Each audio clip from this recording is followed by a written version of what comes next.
Baik,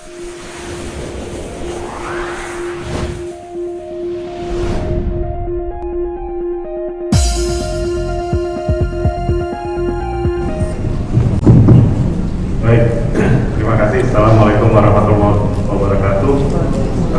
Pak Ahmad, terima kasih sebagai moderator. Yang terhormat Bunda Rustiana sebagai Ketua IAI Provinsi Banten, kemudian Pak Ferry Asman, Ketua Pengurus Wilayah Banten Ikatan Pejabat Pembuat Akta Tanah, sahabat saya, teman seperjuangan, rekan Sarifudin, tapi saya manggilnya Asep ya, Kang Asep ya, Ketua Pemda Kota Tangerang Ikatan Notaris Indonesia, rekan-rekan pengurus daerah Ikatan Notaris Indonesia Kota Tangerang, dan para peserta upgrading yang dilaksanakan di acara yang sangat berbahagia. Memang ini suatu tantangan berat di tengah acara kita dengan kondisi pandemi COVID-19. Tentu kita harus tetap mengikuti protokol, dan ini suatu kombinasi yang mungkin baru dilakukan di beberapa tempat, yaitu melakukan pelaksanaan secara offline dan online. Jadi di Undang-Undang Cipta Kerja itu istilahnya jadi begini,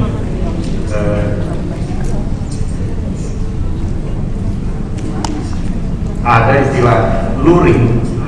Luring itu berarti luar jaringan. Terus ada lagi istilah daring, dalam jaringan. Jadi online offline itu sudah dirubah istilahnya secara bahasa Indonesia. Tadi saya sambil take song ini. Ya, jadi secara bahasa Indonesia kalau offline itu luring, kalau online itu daring. Nah, istilah luring dan daring ini itu ada di dalam Undang-Undang Cipta Kerja yang dikaitkan dengan koperasi. Ya, jadi kita tahu Undang-Undang Cipta Kerja itu merubah banyak undang-undang teknis. Nah, salah satunya adalah Undang-Undang Koperasi, Undang-Undang Nomor 25 ya tahun 1992. Nah, di dalam Undang-Undang Cipta Kerja itu dimungkinkan pelaksanaan rapat koperasi, anggota koperasi dengan cara daring dalam jaringan. Nah, itu kita belum tahu tuh bagaimana prosedurnya. Kan kalau kita di dalam Undang-Undang PT kita udah pernah dengar juga tentang rapat yang diselenggarakan secara elektronik. Bahkan kalau di Undang-Undang dikaitkan dengan pasar modal, karena dalam rangka penanganan COVID itu ada satu undang-undang khusus tentang di mana OJK itu diwajibkan mengatur tentang pelaksanaan rapat RUPS secara elektronik. Nah, itu detailnya udah ada tuh. Tapi yang belum ketahuan nih gimana nih kalau rapat anggota koperasi gitu. Baik, di dalam sesi ini juga mungkin saya jadi minta maaf nih sama panitia karena kita harus merapikan tampilan layar termasuk laptopnya udah bisa ya. Kita aja ya.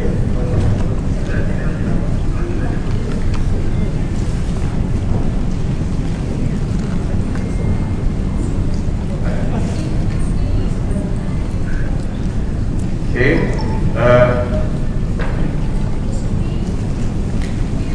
saya ingin share.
Ya, jadi saya mau cerita dulu secara sederhana ya, bahwa memang Undang-Undang Cipta Kerja ini sudah melakukan satu perubahan konsep di dalam Undang-Undang Perseroan Terbatas, di mana di dalam Undang-Undang Cipta Kerja itu pasal 109 dari UU CK itu mengatakan Undang-Undang Cipta Kerja merubah beberapa ketentuan dalam Undang-Undang PT. Gitu ya. Nah, kalau diperhatikan sebenarnya di dalam Undang-Undang PT itu ada 4 bagian yang dirubah. Pertama pasal 1, kedua pasal 7, ketiga pasal 32, dan yang keempat adalah pasal 153. Nah, di pasal 153 itu ada beberapa pasal lain, yaitu termasuk diciptakan pasal 153A, B, C, D, E, F, G, sampai J. Jadi ada pasal 153A, 153B, 153C. Nanti di dalam tampilan saya akan juga ceritakan. Nah, sebenarnya apa yang ingin kita lihat dari sini, ya, bahwa dengan perubahan pasal 1, pasal 7, pasal 32 dan pasal 153 ada beberapa perubahan khususnya terkait dengan perseroan perorangan. Jadi istilahnya itu bermacam-macam nih. Nanti kita akan lihat secara bertahap. Jadi kalau di Undang-Undang Cipta Kerja itu istilahnya adalah perseroan yang memenuhi kriteria UMK, ya, usaha mikro kecil menurut peraturan perundang-undangan. Tetapi dalam perjalanan, karena di dalam beberapa kata-kata yang ada di dalam Undang-Undang Cipta Kerja, turunlah peraturan pemerintah nomor 8 tahun 2021. Nah, sejak di dalam PP nomor 8 tahun 2021 itulah mulai ada istilah perseroan perorangan. Nah, kemudian nanti akan turun lagi. Nah, ini yang akan kita coba bahas bersama ya.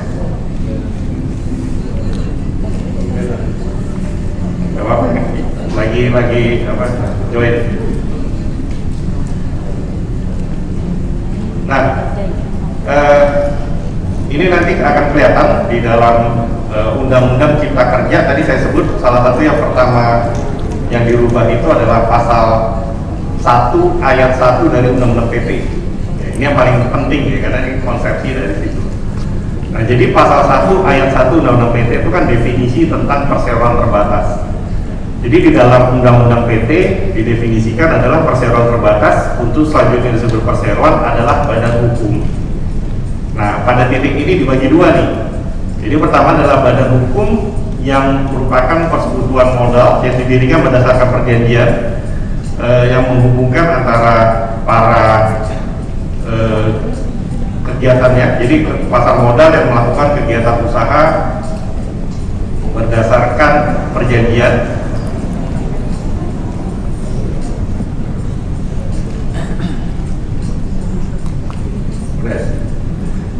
Kegiatan usaha dengan modal dasar yang seluruhnya terbagi dalam saham. Itu definisi yang pertama, ini definisi yang asli dari perseroan terbatas.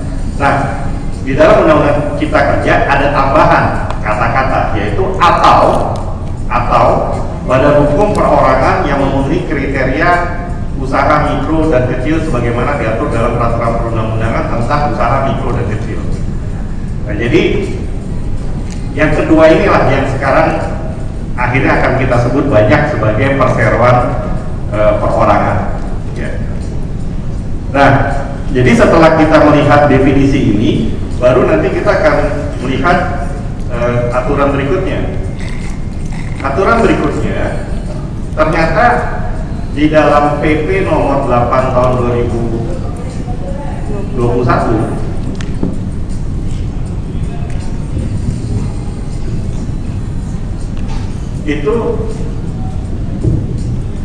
itu ada ketentuan tentang pembagian lagi, karena gini, perseroan perorangan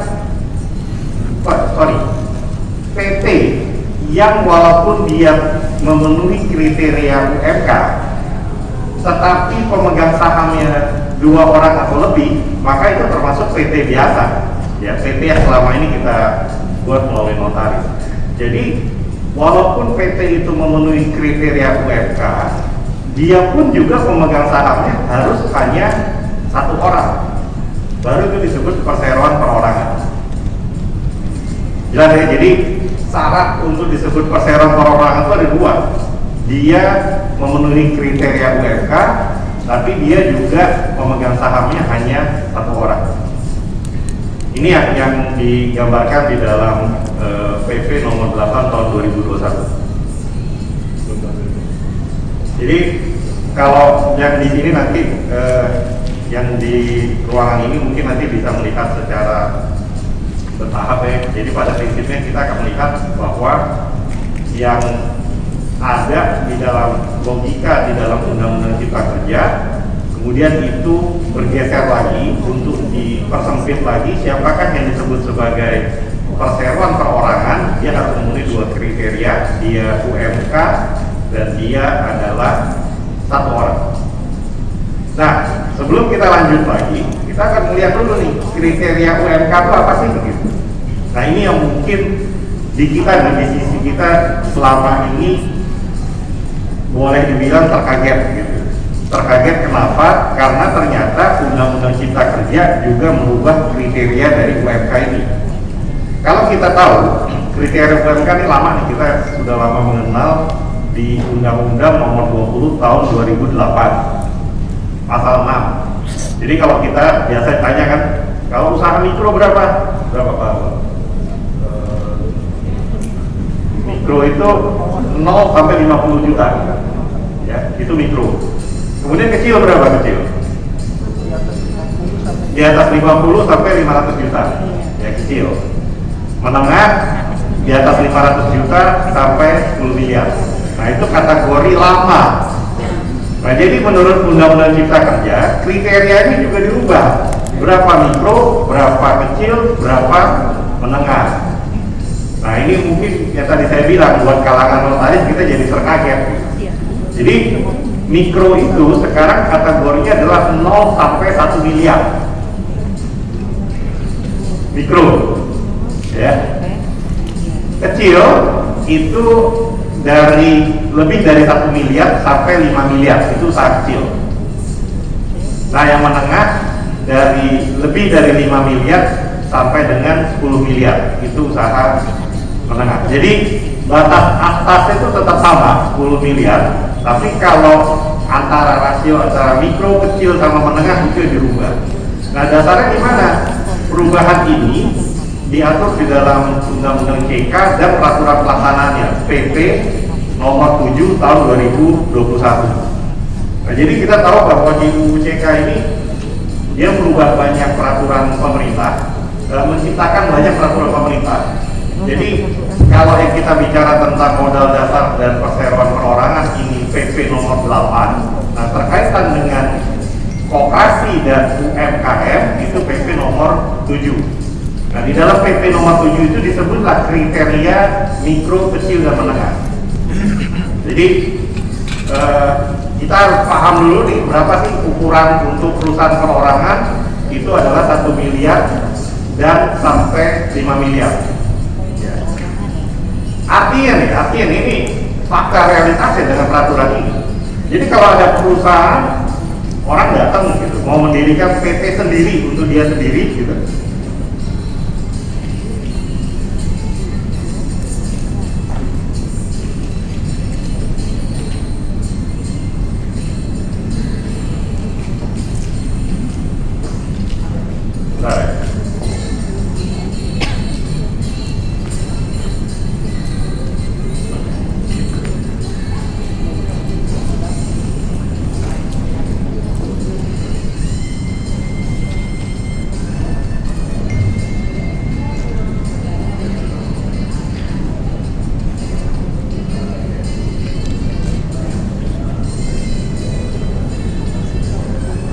Jadi artinya apa? Artinya sekarang nih Pak Harlon ada datang atau Pak Harlon mau mendirikan PT, 1 orang sendiri nih, itu ya nggak perlu pakai notaris kalau modalnya sampai 5 miliar gitu, istilah gitu.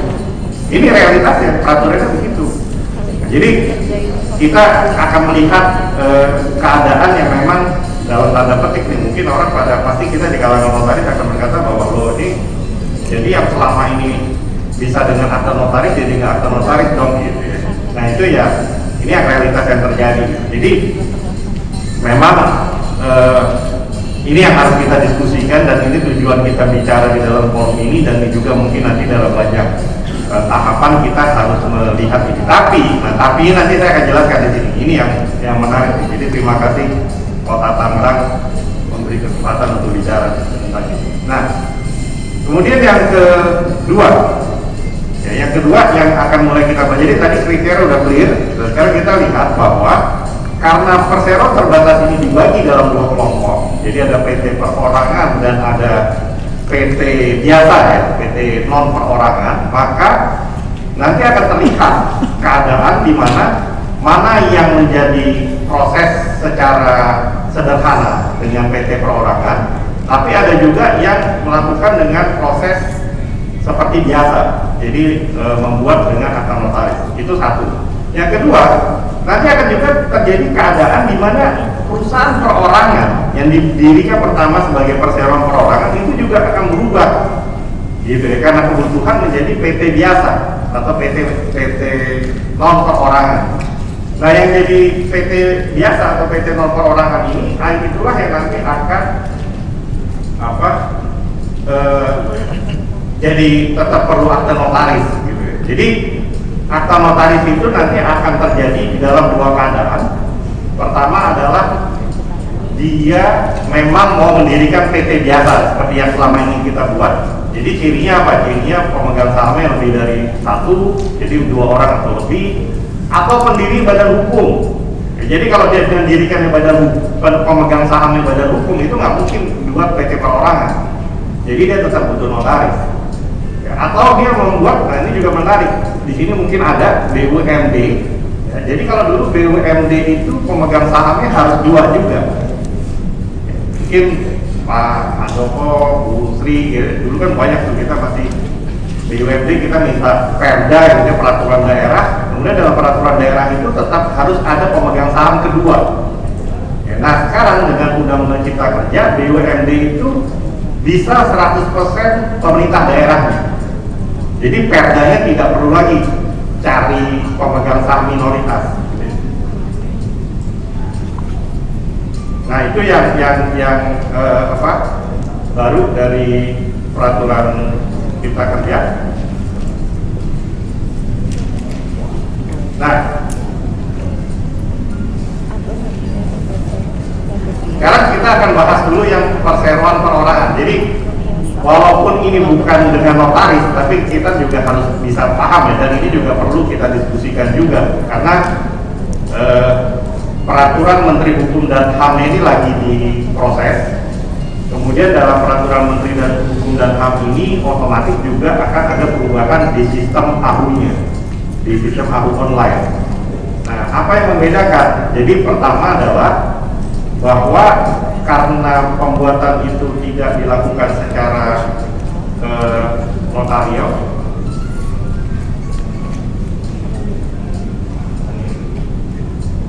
ya, jadi oleh karena notaris itu pendirian PT ini tidak dilakukan dengan akta notaris, maka yang bersangkutan, ya, si pemohon ini dia harus bukan harus ya, jadi dia punya akses sendiri ke AHU online.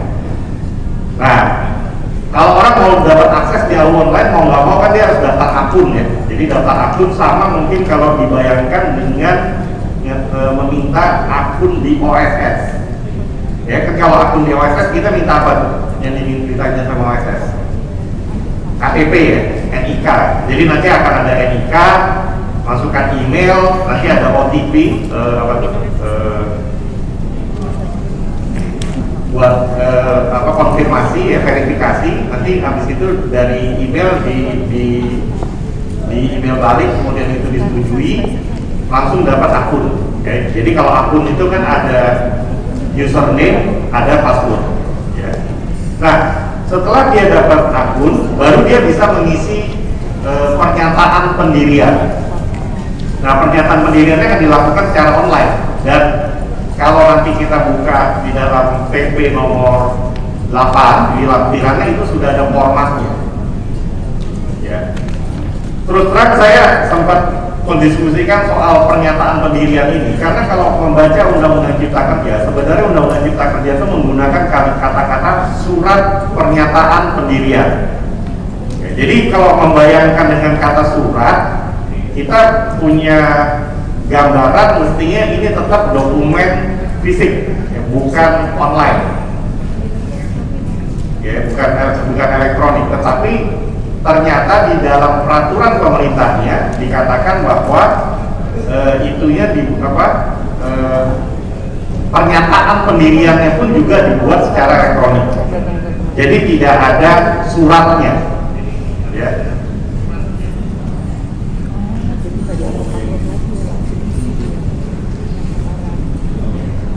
Ini seru nih. Ya, jadi saya ulangi, pernyataan pendaftaran itu berdasarkan peraturan pemerintah ternyata tidak dalam bentuk surat fisik tetapi dilakukan secara online. Nah, ini udah bisa kelihatan ya tahapannya. Jadi tahapannya adalah pertama dia melakukan pendaftaran akun, dan ini syaratnya menarik nih. Kita juga di kalangan notaris juga berdebat juga nih. Jadi mereka itu membuat di dalam PP disebut syaratnya pertama dia 17 tahun dan cakap bertindak, ya, WNI 17 tahun dan cakap bertindak. Nah, kita tahu nih sebenarnya peraturan perundang-undangan tentang cakap bertindak atau subjek hukum yang boleh bertindak untuk atas nama hukum itu sebenarnya 18 tahun, betul nggak? Ya, Undang-Undang Jabatan Notaris 18 tahun, Undang-Undang Kewarganegaraan 18 tahun, Undang-Undang ada undang-undang lagi ya, yang lain. Itu sebenarnya referensinya termasuk PMA ya, peraturan Mahkamah Agung itu referensi 18 tahun. Nah, jadi kita bilang ya udah, kita nggak mempermasalahkan 17 tahun, tapi yang penting karena ini pakai kata dan. Jadi kalau 17 tahun tidak cakap bertindak nggak bisa gitu. Cuma kan dalam beberapa kasus dalam masyarakat bisa saja 17 tahun tapi cakap bertindak. Kenapa tuh Pak? Dia udah menikah gitu misalnya ya. Kita nggak tahu kasusnya. Nah, tapi ya katanya di kabarnya ini juga ingin memberi kesempatan kan banyak generasi milenial gitu ya, biar bisa mendirikan perseroan perorangan, ya oke lah. Jadi yang jelas peraturannya secara eksplisit sebutnya 17 dan cakap bertindak gitu. Nah, kemudian mengisi pernyataan pendaftaran secara online. Nah, begitu itu udah diisi formulir pernyataan pendaftaran, habis itu dia langsung dapat tuh namanya sertifikat pendaftaran secara elektronik. Nah, bayangkan sertifikat pendaftaran secara elektronik ini seperti SK pendirian ya. Jadi itu tinggal diunduh, dia udah dapat SK-nya. Nah, buat yang di offline saya mungkin agak mundur sedikit biar tadi mungkin ada beberapa tampilan yang belum kelihatan ya. Jadi ini tampilan terkait tentang definisi perseroan terbatasnya di pasal 1 Undang-Undang PT garis datar CK. Jadi kalau saya sebut UU PT garis datar CK itu hal-hal yang memang dirubah oleh Undang-Undang CK gitu, termasuk pasal 1. Kemudian yang kedua, ini yang saya kutip dari pasal 2 dari PP nomor 8 tadi sudah jelaskan bahwa perseroan yang memenuhi kriteria UMK pun dibagi dua ya, jadi yang didirikan oleh 2 orang atau lebih ataupun perseroan perorangan yang didirikan oleh 1 orang. Jadi yang kita bicarakan ini adalah perseroan perorangan dan dia memenuhi kriteria UMK. Oke, sampai sini mungkin cukup jelas. Nah, berikutnya, nah sekarang kita lihat apa sih yang harus diisi oleh pemohon ini ya, kalau kita perhatikan huruf A sampai huruf G ini sebenarnya bukan hal yang asing bagi kita notaris. Hanya bedanya selama ini itu kita buat di dalam akta pendirian, ya kan, akta notaris, akta pendirian. Tetapi sekarang ini tidak ada akta pendirian ya.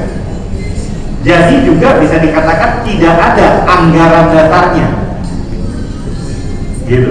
Jadi tidak ada postur pasal 1, pasal 2, pasal 3 dan seterusnya yang selama ini kita kenal dalam akta pendirian, tetapi hanya item-item atau daftar yang nanti dimuat di dalam surat pernyataan pendirian. Ya. Tapi kalau diperhatikan itemnya itu sama. Pertama, nama dan tempat kedudukan, kemudian jangka waktu berdiri, kemudian maksud, tujuan serta kegiatan usaha, kemudian jumlah modal dasar, modal ditempatkan dan disetor. Nah, yang perhatikan yang menarik yang E, apa tuh? Nilai nominal dan jumlah saham. Jadi, walaupun dia hanya satu orang, misalnya Pak Harlon mendirikan PT 200 juta sendirian, itu tetap harus punya saham, gitu ya. Dan saham itu nggak bisa satu, saham itu minimal 2. Ya, jadi mau kalau 200 juta 2 saham, berarti nominal berapa? 100 juta satu saham, ya. Atau seperti biasa kita dalam pembuatan PT, biasanya satu saham berapa?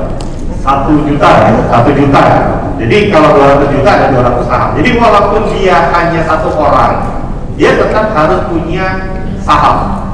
Kenapa harus punya saham? Karena namanya saja perseroan terbatas. Jadi kalau perseroan itu kan kata dasarnya itu kan sero. Sero itu bahasanya asal itu dari bahasa Belanda terus turun ke mungkin di bahasa Melayu ataupun Betawi itu juga biasa ngomongnya sero gitu kan. Tapi kalau bahasa Inggris itu share, bagian, pembagian. Jadi memang harus ada share-nya, harus ada sahamnya. Ya. Nah, alasan kedua bahwa nanti misalnya nih perusahaannya udah membesar, kemudian dia mau ngajak orang lain untuk berkongsi, maka yang terjadi adalah membagi sahamnya. Jadi kalau Pak Harlon awalnya punya 2 saham, terus ngajak Pak Uya, join dong sama perusahaan saya gitu kan. Ya udah saya dapat berapa saham? Tanyanya gitu kan. Oh, satu saham 100 juta. Ya udah saya ambil 3 saham, boleh nggak? Boleh. Jadi nanti Pak Harlon punya 2 saham, saya jadi 300. Jadi 3 saham. Atau karena orang yang mulai banyak dan kalau 100 saham itu 100 juta itu terlalu besar nominalnya, bisa kita split ya, jadi bisa dipecah lagi saham itu. Ya, jadi ini catatan yang paling penting bahwa perseroan perorangan ini tetap harus punya saham dan nilai nominal dari tiap-tiap saham. Nah, kemudian huruf E ini wajar, alamat perseroan perorangan, dan yang huruf G ini juga menarik. Perhatikan kalimatnya, yaitu nama lengkap, tempat dan tanggal lahir, NIK dan NPWP. Nanti dicatat ya. Jadi siapapun yang mendirikan PT perseorangan ini harus punya NPWP pribadi, karena kalau NPWP nggak ada, datanya nggak bisa masuk. Ya, jadi nanti ini kan juga menjadi pertanyaan. Kalau bicara NIK nih, kita semua di kantor notaris pasti punya NIK orang, benar nggak Pak? Iya kan? Ya, kita tuh istilahnya udah ambil aja NIK siapa, saya punya NIK Kang Asep gitu, saya pasti punya NIK Kang Asep. Apalagi apa tadi dibilang kabin ini ya, risteknya INI gitu, semua NIK kita punya. Tapi saya bisa bikin loh kalau gitu, saya bisa jadi yang akses saya gitu ya, tapi saya pakai nama Pak Harlon sebagai pendiri perseroan, itu bahaya. Makanya filternya ada 2, NIK dan NPWP. Dua-duanya pun juga harus terverifikasi. Yang NIK akan terverifikasi ke Dukcapil, kalau yang NPWP ke kantor pajak DJP. Ya sekarang kan ada apa namanya, kan kita juga selama ini gitu kan, kalau masukin NPWP di AHU online, kalau NPWP tidak terverifikasi nggak bisa jalan. Nah, jadi itu. Kemudian perhatikan lagi di huruf G, apa yang menarik? Ini adalah ada kata sekaligus. Apa artinya kata sekaligus? Kalau dia mau bikin PT perseorangan, maka dia jadi pendiri dan sekaligus dia jadi direktur serta pemegang saham. Artinya, walaupun dia kan ada juga bisnis begini ya, walaupun dia perusahaan perorangan, entrepreneur, tapi kan begitu perusahaan udah mulai besar kan kadang-kadang nggak mungkin semua ngurusin sendiri. Ya, makanya akhirnya yaudah saya ngangkat orang lain jadi direktur. Nah, jadi kalau dia mau ngangkat orang lain jadi direktur, itu tidak bisa di dalam skema perseroan perorangan. Jadi kalau dia mau ngangkat orang lain jadi direktur, dia juga harus berubah menjadi PT biasa. gitu. Karena syarat untuk PT perorangan ini pemegang sahamnya dia, direkturnya juga dia. Nah ini juga sebenarnya kata sekaligus ada makna lain untuk menjelaskan bahwa untuk PT perseorangan ini tidak ada komisaris.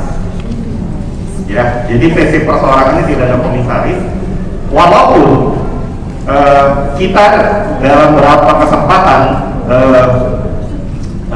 PPINI dan juga banyak diskusi secara akademik, kita sampai bilang nggak boleh sebenarnya PT itu nggak ada komisaris gitu ya. Tetapi lagi-lagi dengan kepentingan kemudahan usaha diputuskan bahwa ini nggak ada komisaris. Ya, dan itu memang sudah dimasukkan di dalam PP nomor 8, jadi sudah terkonfirmasi PT perorangan tidak ada komisaris. Ya. Cuman yang perlu menarik di sini pemegang saham juga sekaligus direktur.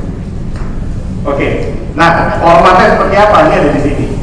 Jadi format ini sebenarnya bisa dilihat di lampiran nomor 1 dari PP 8 tahun 2021 gitu. Nah ini coba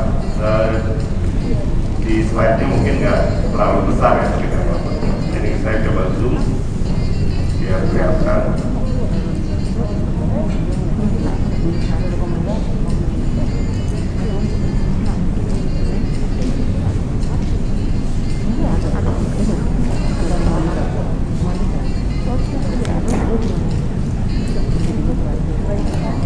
Nah ini ya formatnya.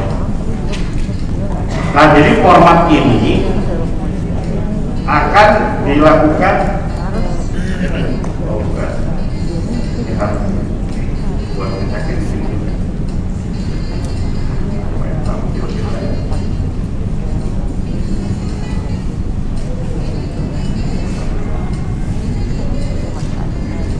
Ya, jadi format yang ada di lampiran itu adalah format yang memang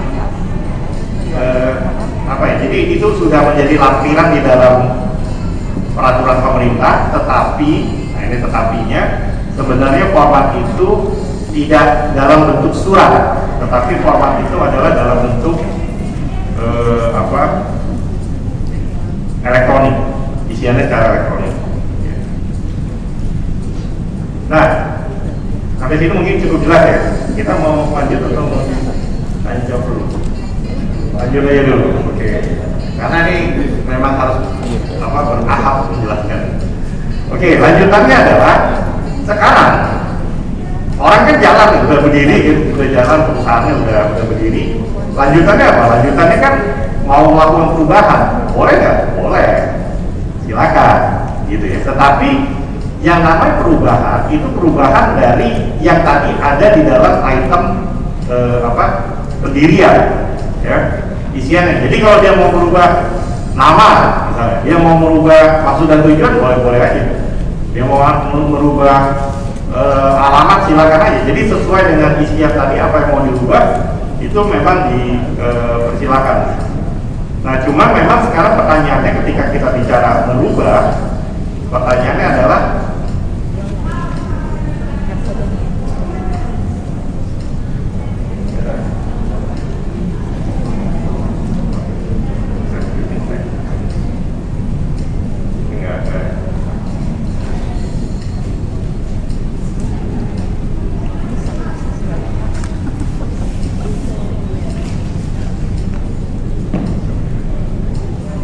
jadi, nah sekarang yang jadi pertanyaan begini, ketika perubahannya, nah ini paling menarik, ketika perubahannya adalah pemegang sahamnya, boleh nggak? Boleh ya, jadi misalnya pendirian PT perorangan ini atas nama Pak Harlon, kemudian saya datang sama Pak Harlon, udah deh saya beli, saya ambil alih perusahaan perorangan ini, boleh kan? Boleh, tetapi syaratnya apa? Harus 100%. Jadi kalau semuanya yang dulu namanya Pak Harlon berubah semuanya menjadi nama saya. Ini apa sebenarnya kalau dalam kacamata undang-undang PT? Akuisisi ya, pengambilan alih. Nah, tetapi dalam kacamata perseroan perorangan ini itu tidak dianggap akuisisi. Ya, jadi kalau mau ganti orang ya ganti orang aja. Nah cuma ini dalam diskusi kita jadi menarik adalah karena di dalam UU CK ini juga harus dicatat ya.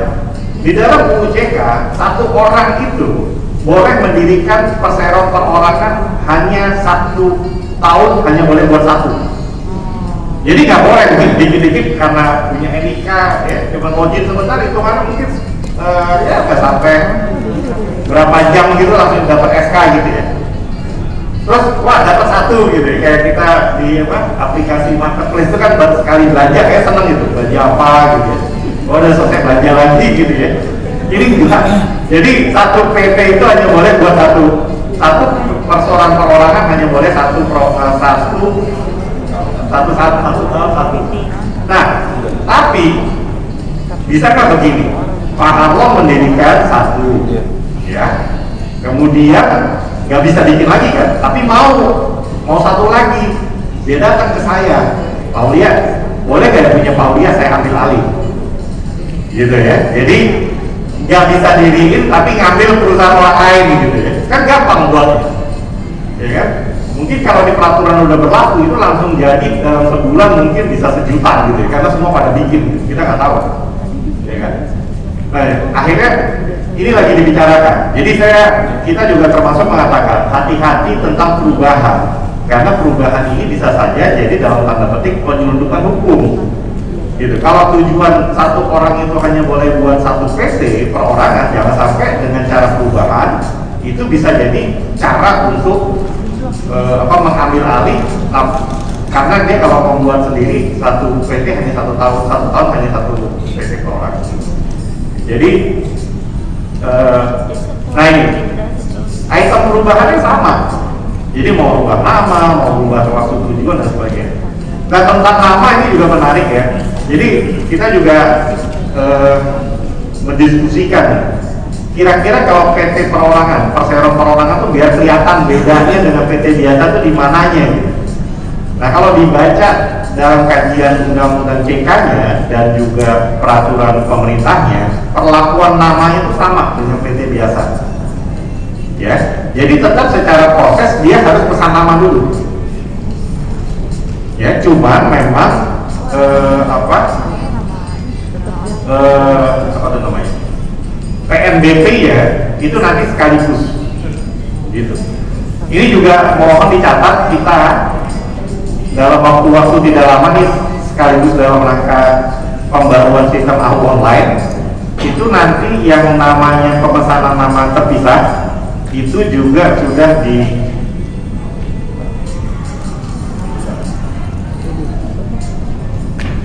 mic-nya dibuka, semoga nggak feedback. Jadi kalau ke depan setelah sistem AHU online yang baru ini diluncurkan, itu kita nggak bisa lagi memesan nama secara terpisah. Oke, jadi memesan nama sekaligus dengan pendirian. Ya. Oke, jadi ada pendirian, ada perubahan. Perubahannya apa ya? Online aja. Nah ini memang ada pertanyaan nih, karena perubahan ini harus ditetapkan dengan keputusan pemegang saham perseroan perorangan yang mempunyai kekuatan yang sama dengan RUPS. Nah, juga ada dalam grup-grup, kok PT perorangan kok ada RUPS sih? Gitu. Sebenarnya itu nggak salah. Kenapa nggak salah? Karena memang RUPS jangan dibaca dalam kata rapat, tapi RUPS dibaca sebagai organ, di mana memang di dalam undang-undang PT organ yang mengambil keputusan di luar kewenangan direksi dan dewan komisaris adalah RUPS. Walaupun pemegang sahamnya hanya 1 orang, ya formatnya itu kan hanya formatnya, dia tidak perlu membuat rapat, tapi dia cukup membuat yang namanya keputusan pemegang saham. Tapi jangan salah, tiba-tiba nih ada perusahaan perorangan, terus dia mau mengambil keputusan, terus karena dianggap keputusan itu penting, dia minta itu dibuat dalam akta notaris. Bisa nggak? Bisa nggak? Bisa aja. Mau dibuat dalam bentuk bar berita acara boleh aja, nggak masalah. Ya karena kadang-kadang PT perorangan ini kan bisa punya HGB. Boleh kan? Karena dia badan hukum, sama kayak PT biasa. Terus punya properti HGB mau digadaikan, mau dijaminkan dengan hak tanggungan. Kalau di undang-undang PT kan kalau menjaminkan aset harus ada persetujuan RUPS, betul nggak? Betul kan? Terus banknya datang, saya maunya notarial biar kuat. Boleh kan Bang minta gitu? Nah, jadi bisa aja rapat umum pemegang saham perusahaan perorangan dengan akta notaris. Jadi itu tidak ada yang salah, cuma kalau itu konteksnya ke akun online karena ada perubahan isi dari pernyataan pendaftaran, itu cukup dilakukan secara elektronik. Ya. Nah ini maksudnya. Oke, lanjut. Dilanjutkan dengan, nah ini yang tadi saya bahas di depan. Jadi tadi saya bahas di depan kalau perubahan itu ada dua konsekuensi perubahan, bahkan ada 3 sebenarnya. Jadi perubahan dalam kerangka perubahan pendaftaran perseroan perorangan yang tadi dengan aplikasi, atau juga bisa saja perubahan dari PT perorangan, perseroan perorangan menjadi PT biasa atau perseroan non perorangan. Ya, nah perubahan menjadi PT biasa itu terjadi karena 2 keadaan. Bisa karena sukarela. Sukarela kenapa? Misalnya tadi saya mau ngajak kongsi, aduh kalau jalan sendiri kayaknya modalnya udah gak kuat, ngajak Farlon gabung yuk. Jadi kan berdua. Nah ini namanya sukarela. Atau tadi dalam perjalanan saya udah gak kuat kalau jadi direktur juga, apalagi karena bisnis udah banyak, ya udah ngangkat orang jadi direktur, mau nggak mau jadi PT biasa. Ya. Tetapi ada juga keadaan dia itu wajib berubah menjadi PT biasa. Ya, wajib berubah. Kenapa? Karena dia sudah tidak lagi memenuhi kriteria UMK. Jadi misalnya dalam perjalanan perusahaan ini kan kalau tadi kecil itu sampai 5 miliar. Jadi dalam perjalanan dia membesar, offsetnya besar, tenaga kerja yang sudah banyak, sehingga menurut peraturan PP nomor 7 dia sudah tidak masuk kriteria UMK, maka dia harus berubah menjadi PT biasa. Jadi perubahannya bisa karena 2 sebab, karena sukarela ataupun mandatori, kewajiban. Nah, sekarang bagaimanakah perubahan perseroan perorangan menjadi perseroan non perorangan? Ini kita terus terang lagi apa ya? Karena kebanyakan kata perseroannya akhirnya kepikiran sebenarnya yang PT biasa kita sebut apa gitu ya. Nah, ada usulan disebut sebagai perseroan persekutuan modal yang PT biasa. Nah, beberapa kajian secara akademik kita bilang, termasuk saya bilang sebenarnya nggak cocok menggunakan kata persekutuan modal. Kenapa? Karena PT perorangan itu esensinya juga persekutuan modal, walaupun dia hanya 1 orang, gitu ya. Dan kedua, dia tetap di rumah perseroan terbatas, gitu. Dimana satu saat bisa saja dia berubah menjadi persekutuan modal. Jadi ini hanya start di awal, tapi dalam perjalanan dia bisa menjadi persekutuan modal. Nah, ada usulan lain sebutannya ya udah disebut perseroan non perorangan, gitu. Atau kalau mau gampang di istilah kita ya sebut aja PT biasa. Gitu. Nah, jadi cara perubahan menjadi PT biasa atau non perorangan itu ada 2. Ya tadi disebutkan dia karena pemegang saham lebih dari 1 orang atau karena tidak memenuhi kriteria. Nah caranya gimana? Dia harus dengan akta notaris. Ya, dia harus dengan akta notaris. Jadi si PT perorangan ini datang ke notaris, Pak Notaris, Ibu Notaris, kami saya ingin berubah menjadi PT biasa. Nah di dalam akta notaris itu akan memuat tentang apa? Ya, pertama ya, dia pernyataan dulu sebagai pemegang saham, dia menyatakan merubah statusnya dari PT perorangan menjadi PT biasa. Ini ada di Undang-Undang CK ya. Walaupun saya juga bilang sebenarnya kalau selama ini nih, selama kita mempelajari Undang-Undang PT, status itu sebenarnya antara dari tertutup menjadi terbuka, itu perubahan status. Ya, tapi dalam UU CK jadi nambah lagi, perubahan status itu juga bisa dari PT perorangan menjadi PT biasa, itu juga perubahan status. Nah, itu yang satu ya. Jadi dia pernyataan perubahan status dari perusahaan perorangan menjadi PT biasa. Yang kedua, dia menyusun anggaran dasar. Karena apa? Waktu dia dalam status PT perorangan, dia nggak ada anggaran dasarnya. hanya ada ketentuan-ketentuannya, tapi formatnya belum format anggaran dasar. Maka yang kedua adalah perubahan anggaran dasar dari semula hanya pernyataan pendirian atau pernyataan perubahan menjadi anggaran dasar dan data perseroan menurut Undang-Undang PT. Jadi akan ketemu akta notarisnya. Tolong ini dicatat. Jadi ini bukan akta pendirian, bukan akta pendirian, tapi akta perubahan. Kenapa? Karena memang dia sudah berdiri, dia sudah badan hukum. Ya, tetapi awalnya dia hanya perusahaan perorangan, dia berubah menjadi PT biasa. Nah, yang berikutnya, nah ini menarik.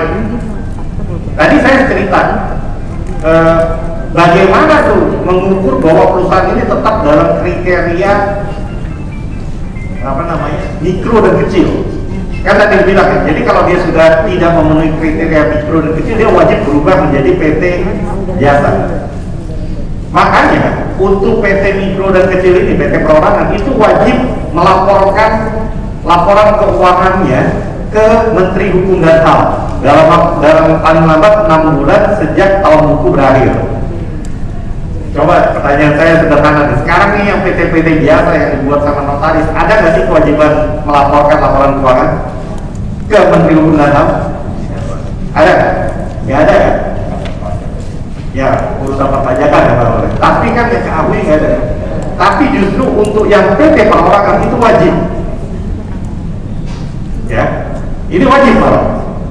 Bahkan kalau tidak dilakukan itu bisa dikenakan sanksi. Nah, di dalam peraturan PP nomor 8 tahun 2021 itu ada di lampiran 3. Jadi di lampiran 3 bentuk laporan keuangannya itu sudah diformat seperti ini. Ya, walaupun laporan keuangan sederhana, tidak audit, ya namanya kan perusahaan mikro dan kecil ya, tetapi harus ada. Dan itu diberitahukan. Nah, kalau tidak ini formatnya ya, kalau tidak diberitahukan, dia kena sanksi. Sanksi ada 3 di dalam PP nomor 8. Sanksi ada 3. Pertama, teguran tertulis. Kedua, penghentian akses dari layanan, jadi akunnya diblokir. Yang ketiga, bisa pencabutan status badan hukum. Gitu. Nah, di dalam draft peraturan menteri kita mengukur nih berapa lama dia kena kategori teguran tertulis, berapa lama dia kena kategori blokir, dan berapa lama dia kena kategori dicabut status badan hukumnya.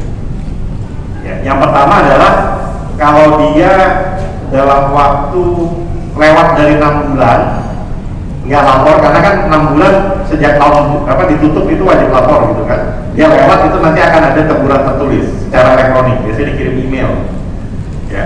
Kalau sudah 2 kali berturut-turut periode laporan tidak melaporkan, akunnya diblokir dulu. Ya, kalau sudah sampai 5 tahun tidak melakukan pemerintah pelaporan, maka statusnya dapat. Ini pakai menggunakan kata dapat ya, dapat dicabut badan hukumnya. Nah, kita terus terang sebenarnya juga memberikan komentar gitu. Sebenarnya kalau sudah jadi badan hukum, pencabutan status badan hukum itu mesti nggak mudah. Kenapa? Karena setelah sesuatu menjadi badan hukum itu berarti tidak hanya punya PT ini hanya kepentingan dia saja, ada kepentingan pihak ketiga dan juga ada kepentingan karyawan. Ya, karena PT ini kan bisa aja minimal mungkin ada 10 orang gitu. Kita juga kan kalau setiap dapat OSS kan NIB ditanya tuh langsung BPJS tenaga kerja sama kesehatan kan. Jadi kalau karyawannya ada 3 ya, 3 orang aja karyawan itu kan tetap ada hak. Jadi nggak boleh mudah-mudah semudahnya dia langsung dibubarkan. Nah, makanya dalam diskusi kalau ditanya sama para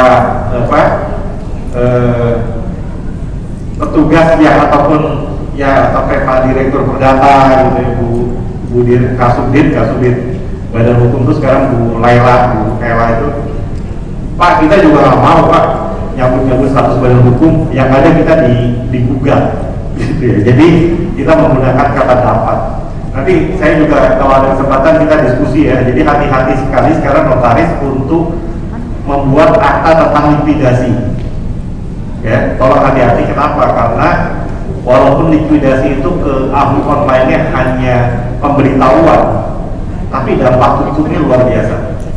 Ya, jadi banyak cerita di AHU itu sampai di demo, bakar ban. Siapa yang demo? Karyawannya. Kenapa? Dia bilang, loh, perusahaannya dilikuidasi, nggak pernah bilang-bilang sama dia. Jadi hak karyawan itu sangat penting. Kita belum bicara pihak ketiga nih, apalagi kalau ternyata hutangnya banyak dan sebagainya. Jadi notaris yang membuat akta likuidasi harus hati-hati. Ya, kenapa? Karena kalau sekali sudah dibuat dan sudah diberitahukan ke AHU, itu nggak bisa diubah lagi, nggak bisa balik lagi. Jadi ada pertanyaan, Pak, boleh nggak keputusan likuidasi dibatalkan? Nggak bisa. Kalau sudah terdaftar di AHU nggak bisa. Ya, jadi hati-hati. Padahal honorariumnya berapa? Nggak banyak. Makanya likuidasi ada. Banyak cerita tuh, dramanya banyak. Oke, nah ini sudah nggak banyak lagi. Jadi ini saya ingin sampaikan satu poin. Jadi kalau ada yang mau membuat perseroan perorangan, dia mudah, nggak perlu notaris, silakan urus sendiri. Tapi ada konsekuensi, laporan keuangannya harus diberitahukan di AHU. Tidak hanya diberitahukan, ya, itu diumumkan. Jadi kalau kita unduh data perseroan perorangan, itu kelihatan laporan keuangannya. Ya, jadi kita walaupun beli ya, sekarang kalau unduh data 50, kalau yang lengkap 500.000 ya, kalau yang akhirnya saja 50.000. Nah, jadi kalau ada pihak ketiga mau melihat nih PT Perorangan punya siapa, unduh data itu laporan keuangannya juga dapat.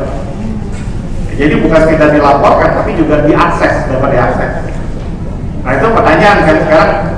Misalnya saya membuat PT Perorangan kuliner, apa kuliner kalau di Banten yang asal gitu ya. Resepnya keren banget gitu. Kalau di laporan keuangan ketahuan tuh beli produknya dari mana, gandumnya dari mana. Wah, ketahuan resep jangan sampai gitu. Jadi ya walaupun laporan keuangan sederhana, tapi biar bagaimanapun laporan keuangan itu akses. Dan tentunya karena laporan keuangan ini resmi disampaikan ke instansi, mestinya itu juga sama dengan laporan keuangan yang disampaikan ke kantor pajak, ya kan? Itu justru nanti jadi catatan tuh kalau laporan keuangannya beda-beda. Ini bentuk laporan keuangan. Nah, ini pembubaran sama, pembubaran PT Perorangan ini gampang. Tapi hati-hati tadi, ini kan memang nggak pakai notaris kan, selama dia tidak masuk ke wilayah PT biasa, dia bisa jalan sendiri. Nah, di Undang-Undang UJK tadi, di pasal 153 huruf G kalau nggak salah, pembubaran G atau H itu sudah disebut. Kenapa pembubaran? Karena keputusan pemegang saham, karena jangka waktu berdiri, karena keputusan pengadilan, bisa juga dipilotkan, ya. Itu juga bisa dibubarkan. Atau tadi, jadi laporan tahunannya nggak disampaikan ke AHU dalam rentang sampai 5 tahun, itu juga bisa dibubarkan. Nah, pembubaran ini dengan menyampaikan pemberitahuan ke AHU secara elektronik, maka nanti status badan hukumnya akan dicabut dan data perseroan perorangan ini dihapus dari elektronik. Ini juga ngeri-ngeri sedap nih. Tapi kan ini nggak pakai notaris. Atau hilang aja PT. Baru buat hari ini, jalan 3 bulan bubarin. Bisa gitu? Bisa. Semuanya online. Ini format pembubaran juga ada di lampiran. Nah, sekarang karena kita biasa ngurusin PT ya, perseroan terbatas, saya juga mau mendiskusikan. Jadi menariknya di sini adalah karena untuk kepentingan sistem AHU, maka dalam rangka pembuatan peraturan Menteri Hukum dan HAM dalam rangka pelaksanaan UJK dan PP nomor 8, itu nanti juga peraturan Menteri Hukum dan HAM ini akan menggantikan Permenkumham nomor 4 tahun 2014, nomor 1 tahun 2016, dan nomor 14 tahun 2020. Ya, sebenarnya 3 peraturan ini adalah tata cara pendirian, perubahan anggaran dasar, dan perubahan data perseroan untuk perseroan terbatas. Yang selama ini hari-hari kita pakai di dalam sistem AHU itu sebenarnya dasar hukumnya 3 itu. Permenkumham nomor 4 2014, nomor 1 tahun 2016, dan nomor 14 tahun 2020.